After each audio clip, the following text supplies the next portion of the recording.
Welcome back everybody to another video lecture from Miss Semino. This afternoon we're going to be talking about reaction rates and equilibrium. This is the first video in the equilibrium series. So this first lecture is the easiest one, and today we're going to be describing how to express the rate of a chemical reaction, and we're going to talk about 4 factors that influence or affect the rate of a chemical reaction.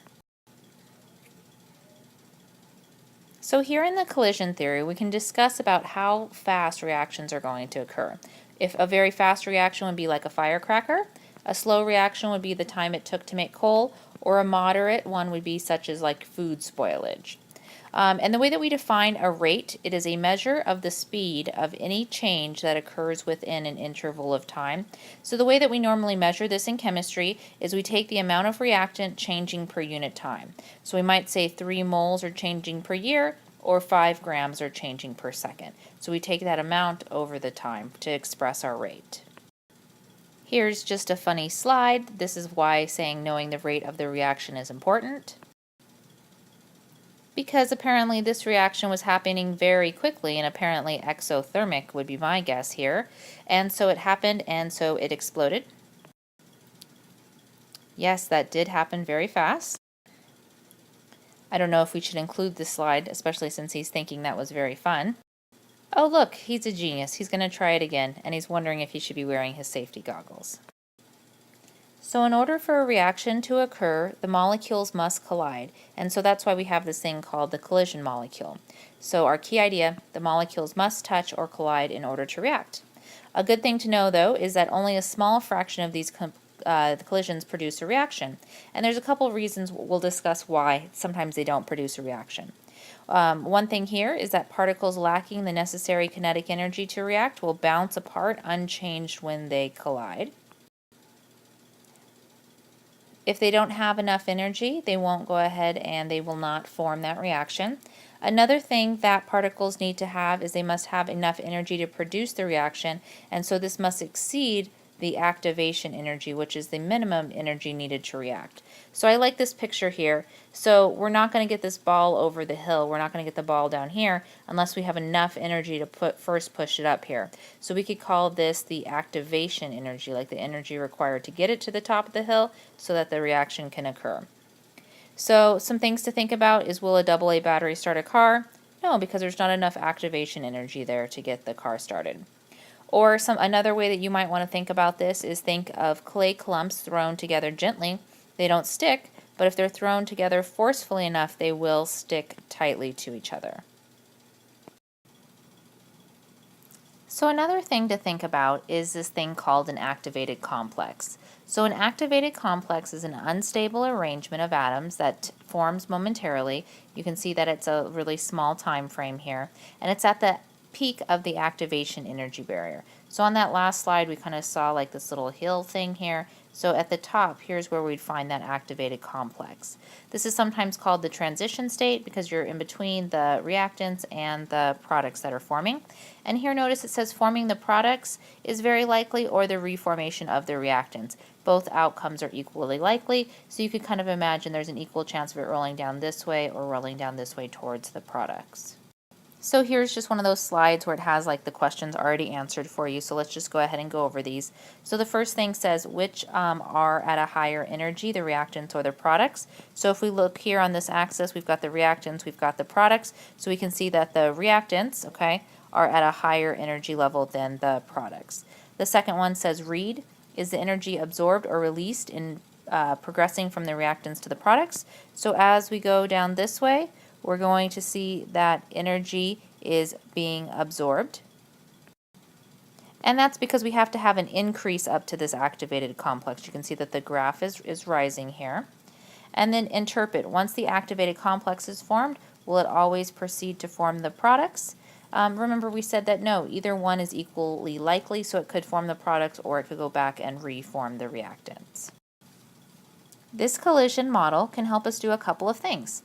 First, it can help explain why, can explain why some naturally occurring reactions are very slow. So the example that they give you here are that carbon and oxygen react when charcoal burns, but it has a very high activation energy. And so you know that you need to add some energy to make this work, but in the end, when you burn things, you produce a lot of heat.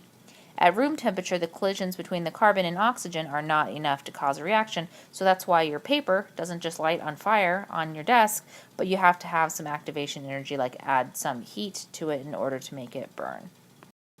So the second important part of this lecture was talking about the 4 factors that affect the reaction rate.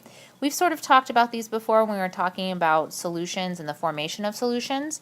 So here, the first one, temperature. So we know that temperature is a measurement of the kinetic energy of the particles. So increasing the temperature always increases the rate of the reaction. So if we're making the particles move faster, there's going to be an increased number of collisions, meaning that the reaction will happen faster. Surface area. So remember we talked about if we had a cube of sugar or if we had granulated sugar. The granulated sugar has more surface area, and that's why it would more easily dissolve in your solution. So you can think of it in the same way. Increasing the surface area increases the rate of the reactions. Concentration. So if we add more, we're going to usually increase the rate of the reaction. It doesn't always happen, but there's a good chance that if you're adding more of this reactants, you can get the products produced faster. And then also the presence of the catalyst will help increase the reaction rate. So on the last slide, you were probably like, what is a catalyst? Well, here we go.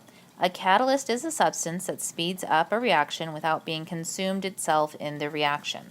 One type of catalyst that I'm sure you've heard about last year was an enzyme. And so this is a large molecule, usually a protein, that catalyzes or speeds up a biological reaction. So an example of this is our body temperature is about 37 degrees Celsius, and so this is too low for digestion to happen on its own, so we need special catalysts to help do this, or enzymes you might have heard. So like in our spit, for example, when we go to eat something, we have something called amylase that helps start to break down the food already before it even makes it to our stomach. We'll also have these things called inhibitors, and just like the word sounds, it's going to interfere with the action of the catalyst, and the reaction slows down or even stops because of this inhibitor. So what exactly does a catalyst do? Well, it's going to help reduce the activation energy needed for a reaction to occur. And sorry, there's all these like circles on here, so it's kind of hard to see. But let's first look at this black, oops, my goodness, I'm having a rough time today. Okay, so let's look at this first black line. So we can see that there's a certain amount of activation energy needed to get to this activated complex point, okay? So we're talking about the activation energy here in the purple when you don't have a catalyst. If you have a catalyst, notice the path that we can take here. It kind of has this green curve here. We're going to come on over here. Notice that the height of this is a shorter distance here. So this is the activation energy required with a catalyst. One additional thing to kind of just pick up on is we're talking about an endothermic reaction, and so what's making this an endothermic reaction is if we look here at the reactants, we look at the products, we can see that the products are at a higher energy than the reactants, so heat was taken in or absorbed by these products. Again, I'm totally sorry about these circles, but we can look at this again. So if we have the normal reaction, we can go with the black line here, okay? We can see that there's this purple line here, and this is the amount of activation energy required when you don't have a catalyst. But if we follow again the green line, you can see that the activation, or this arrow, is definitely smaller than this one over here. So activation energy is less when you have a catalyst. Now this one we're talking about exothermic reactions, and I feel like this is just a review of the last chapter that we were talking about thermodynamics. But notice the reactants are here, the products are here. The products are sitting at a lower energy than the reactants, and so this is the heat that was given off by the surroundings. So that's how you can measure that.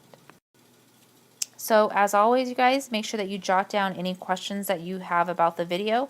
But remember, the important key points here is that you want to talk about the 4 factors that describe a reaction rate, and then you want to know about the collision theory and how that also impacts rates of reaction.